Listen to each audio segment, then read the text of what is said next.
السلام علیکم. محمد اظہر صدیق اپنے پروگرام میس نیوز کے ساتھ حاضر خدمت ہے. 1 مارچ 2026 مارچ آ گیا. اپریل میں نے کہا تھا ستمبر ستمگر ہوگا اور نومبر کے بعد حالات بدلیں گے اور چیزیں اب آپ لوگوں کے ساتھ بڑی وضاحت کے ساتھ آ رہی ہیں. میں یہ نہیں کہ کوئی اپنا خاص وجہ ہے، نہ یہ قدرت کا ایک نظام ہے اور جو انسان تاریخ پہ نظر رکھے اسے بہت سی چیزوں کا اندازہ ہو جاتا ہے.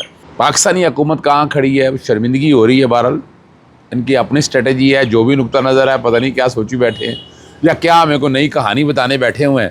فیصلہ انہوں نے کرنا، لیکن ہمیں پاکستانی قوم کو بڑی دقت اور تکلیف ہے اور بہت بڑی شہادت ہے آیت اللہ خامنہئی کی، جو ہم نہیں بھول سکتے، پوری دنیا نہیں بھول سکتی ہے اور پاکستانی تاریخ اور پوری دنیا کی تاریخ میں یہ یاد رکھی جائے گی.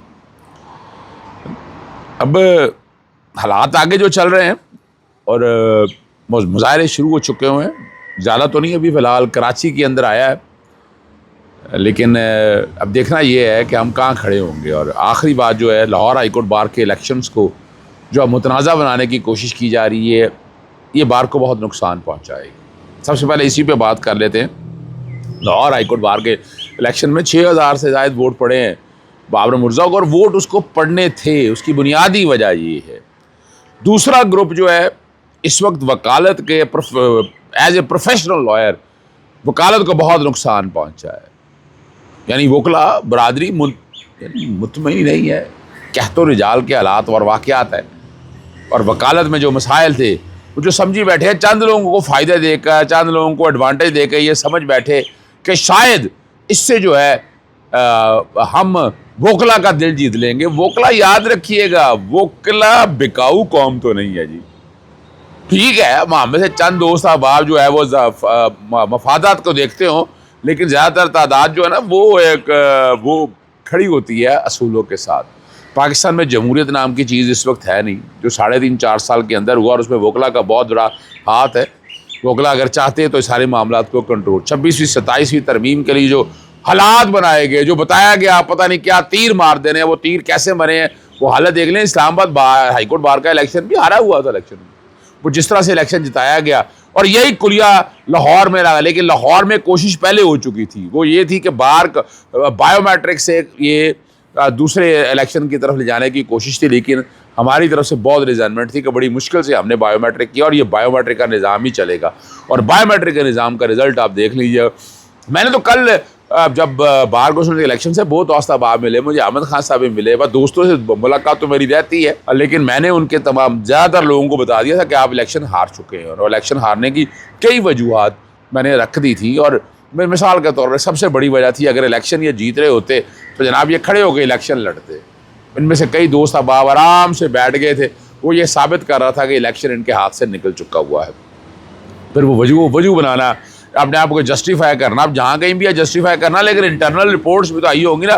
پوچھ لیں جو انٹرنل رپورٹ آئی ہوگی، وہ انٹرنل رپورٹ تو ان کے پاس پہلے پہنچ چکی تھی کہ الیکشن ہار چکے ہوئے، اور ہمیں اندازہ تھا کہ 3000 کے قریب کی ہماری لیڈ ہوگی. میری دوستی ہے راجہ عامر کے ساتھ، اس میں کوئی شک نہیں. باقی دوست اب آپ سارے اپنی جگہ ہے، لیکن یہ کہنا کہ نہیں یہ سب کی بڑی ہوئی ہے ان کی. اور اس کا ایفیکٹ جو ہے اس دفعہ کے جو الیکشن آنے والے ہیں سپریم کورٹ بار پہ بھی ہونا ہے. اور سپریم کورٹ کا بار کا الیکشن اس دفعہ انشاءاللہ العزیز پروفیشنل گروپ جیتے گا. عمران خان کے ساتھ کھڑے ہوئے وہ لوگ جیتیں گے، اور یہ شاید الیکشن نہ جیت سکیں. حکومت وقت کی طرف سے یعنی بڑے لوگوں کو بڑی توقع تھی کہ ملاقاتیں ہوئیں وزیر اعظم کی، وزیر داخلہ کی، صحیح ہے نا جی، لیکن اس پہ کوئی امریکہ کی مذمت، ٹرمپ کی مذمت، ایران پہ حملے والے ہونے والے کی مذمت. ٹھیک ہے انڈائریکٹ طریقے سے یہ باتیں ہوتی رہی ہیں، لیکن جس طرح سے کھل کے آنی چاہیے تھا، کوئی بہت بڑا خطاب ہونا چاہیے تھا، پاکستان کو سوگ کا اعلان کرنا چاہیے تھا. یعنی ابھی تک تو چیزیں شاید ابھی تک آ چکی ہوں، یعنی جیسے میں ریکارڈ کر رہا ہوں شاید میرے نالج میں نہیں ہو سکتا، ایسی چیز میری نالج میں تو ابھی تک آئی نہیں ہے کہ ہم کہاں کھڑے ہیں، لیکن ہوا کچھ نہیں ہے. اب آتے ہیں اگلی بات کی طرف. جو جنگی صورتحال کے دوران اب یہ خبر سامنے آئی ہے کہ مبینہ طور پر خامنہئی مسلم امت کے لیڈر اپنے دفتر کے کنٹرول روم میں حملے کے دوران شہید ہو گئے، اور ان کے جانشین کے طور پر علی رجانی کو نامزد کرنے کا اعلان کیا گیا ہے. اور جو اطلاعات آ رہی ہیں اس کے مطابق نامزد جانشین مجتبیٰ خامنہ ای بھی آج صبح شہید ہو چکے ہیں، اور اس واقعے میں آیت اللہ کی صاحبزادی اور نواسے کی شہادت کی اطلاعات بھی سامنے آئی ہیں۔ دیکھیں نا، انا للہ و انا الیہ راجعون، ہم کیا کہیں، ہمیں تو دکھ ہے بھائی، کسی کو ہو یا نہ ہو، یاد رکھیے گا برائی کو ہاتھ سے روکو، پھر زبان سے، دل سے برا جانے والے۔ میں تو ہمیشہ کہتا ہوں کہ میں دل سے برا جانے والے میں نہیں آنا چاہتا۔ ہمارے یہاں بہت سے ایسے لوگ ہیں جو دل سے برا جانے والے نہیں آتا، اور جو معلومات جو ہے نا، یاد رہے گا، اب یہاں امریکن انٹیلیجنس نے بقا دیکھیں نا کس حد تک وہ چھپے ہوئے ہیں، چھائے ہوئے ہیں۔ پاکستان تو آپ ذرا بھول ہی جائیں نا، ہر جگہ کیا حالات ہے، آپ کو بہت سے نام آپ کو یاد ہونے چاہیے۔ اب تو نام کھل کے بھی نام نہیں ہوتے نا، بڑے نام آپ کو یاد ہونے چاہیے انٹیلیجنس کے، کس کس شکل میں کہاں کہاں رہ رہے ہیں۔ ایک دور ہوتا تھا، کہا جاتا تھا کہ یہ چند پوسٹوں میں ان کی انٹرفیئرنس ہے، لیکن پھر کئی دفعہ دیکھا کوئی لوگ باتیں رہے کہ جناب یہاں تو ایس ایچ او تک یا باقی حالات تک، بیوروکریسی کی حد تک ان کی انٹرفیئرنس ہے، ان کی مرضی کے پتہ نہیں۔ اب یہ ساری چیزیں یہ وقت بتائے گا یہاں تک، اور یہ واقعہ ایران اور خطے کی سیاسی صورتحال میں ایک غیر معمولی اور اہم تبدیلی تصور کیا جا رہا ہے۔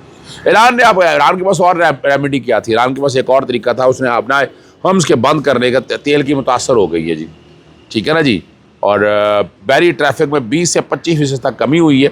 تیل لے جانے والے 4 بڑے بحری جہاز جو ہیں راستہ بدل کر واپس مڑ گئے، اور ان جہازوں میں تقریباً 80 لاکھ بیرل خام تیل موجود ہے۔ امریکہ محکمہ نقل و حمل نے جہازوں کو ان علاقے سے دور رہنے کی ہدایت کر دی ہے، اور عالمی منڈی میں تیل کی قیمتوں پر اس کے گہرے اثرات پڑ سکتے ہیں۔ اور اس آبی گزرگاہ سے دنیا کے 20% تیل اور 30% گیس کی ترسیل ہوتی ہے، جہاں سے روزانہ تقریباً 90 اور سال بال میں 33,000 بحری جہاز گزرتے ہیں۔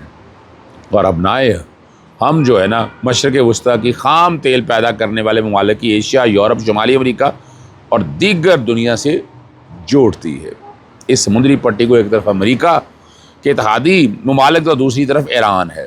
33 کلومیٹر چوڑی سمندری پٹی سے 2 شپنگ لیز جاتی ہیں، اور ہر لین کی چوڑائی 3 میٹر ہے، جہاں سے 2 بڑے آئل ٹینکر گزرتے ہیں۔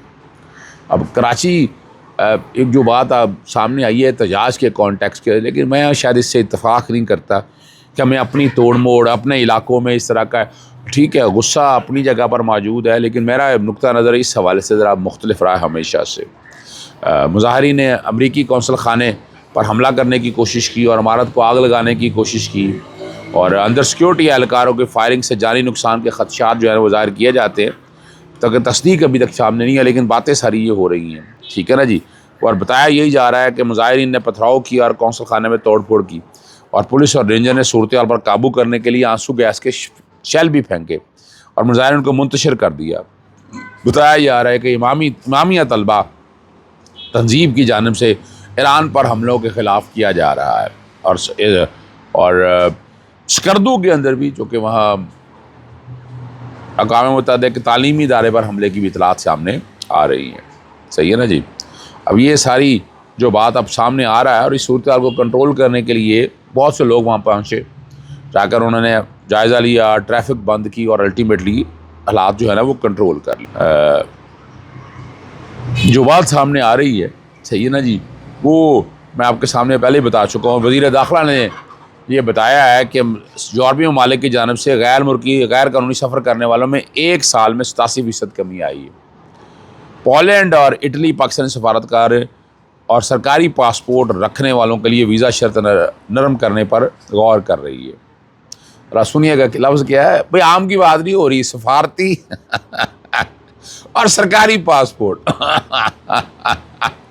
اور ملاقات میں پاکستان کی بارڈر سیکیورٹی اور امیگریشن، ان ساری چیزوں کو سامنے رکھیا جائے گا۔ کل لاہور ہائی کورٹ میں ایک اہم سماعت ہے، جسٹس فاروق حیدر کے پاس یہ جو اشتہارات وغیرہ کی، جو اشتہار وغیرہ نہیں، اپنا ہر ٹی وی کے اوپر، ہر جگہ کے بل بورڈ لگانا، اور بڑی تعداد میں ہماری سپریم کورٹ نے روکا ہوا ہے، اس کو چیلنج کیا ہوا ہے، وہ اپنا جسٹس فاروق حیدر صاحب کے پاس لگتی ہے جی، اور جسٹس فاروق حیدر صاحب وہ جواب مانگتے ہیں یا کبھی جواب آتا ہے، لیکن ابھی تک یعنی اس میں ان کے پاس کئی ایسے اہم کیسز گئے ہوئے ہیں، بہت اہم کیسز ہیں ان کے پاس گئے ہوئے ہیں، اور الٹیمیٹلی وہیں پڑے ہوئے ہیں۔ میں یہی کہہ سکتا ہوں۔ ایک اور میرا بڑا اہم کیس لگا تھا جیل میں جو سیاسی گفتگو اور پابندی کے حوالے سے، وہ جب اسلام آباد ہائی کورٹ کا فیصلہ آیا تو اسی بنیاد کے اوپر انہوں نے نپٹا دیا تھا فیصلہ، ٹھیک ہے نا جی. میں انڈیپینڈنٹ فیصلہ چاہ رہا تھا، لیکن یہ بہرحال یہ وہ نظام ہے، عدالتی نظام ہے جس کے اوپر ہمارے وکلا کو بہت تحفظات ہے.